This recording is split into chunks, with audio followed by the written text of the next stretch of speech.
مولانا محمد جعفر صاحب اپنی سزائے موت کی تبدیلی کا واقعہ خود تحریر فرماتے ہیں جو انہیں انگریزوں کی مخالفت کرنے پر انگریز جج نے دی تھی۔ مولانا فرماتے ہیں انگریز جج نے مجھ سے کہا تم بہت عقل مند، عالم، قانون دان، اپنے شہر کے نمبردار اور رئیس تھے۔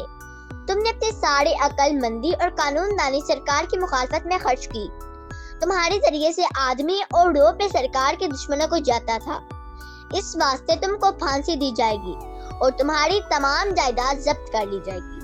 تمہاری لاش بھی تمہارے وارثوں کو نہیں ملے گی بلکہ نہایت ذلت کے ساتھ قبرستان جیل میں گاڑ دی جائے گی۔ اس کے بعد آخر میں یہ بات بھی کہی کہ تم کو پھانسی پر لٹکاتا ہوا دیکھ کر بہت خوش ہوں گا۔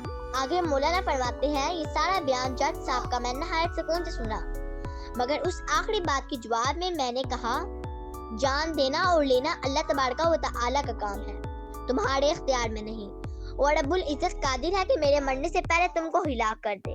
اس درست جواب پر جج بہت خفا ہوا، لیکن پھانسی کے حکم سے زیادہ اور میرا کیا کر سکتا تھا؟ جس قدر سزائیں اس کے اختیار میں تھی سب دے چکا تھا۔ اس وقت میرے منہ سے یہ جملہ ایسا نکلا تھا کہ میں اس وقت تک زندہ موجود ہوں، مگر وہ اس حکم دینے کے تھوڑے عرصے بعد اچانک موت مر گیا۔ پھانسی کے ریشمی پھندے کا عجیب و غریب قصہ بھی پڑھ لیجیے۔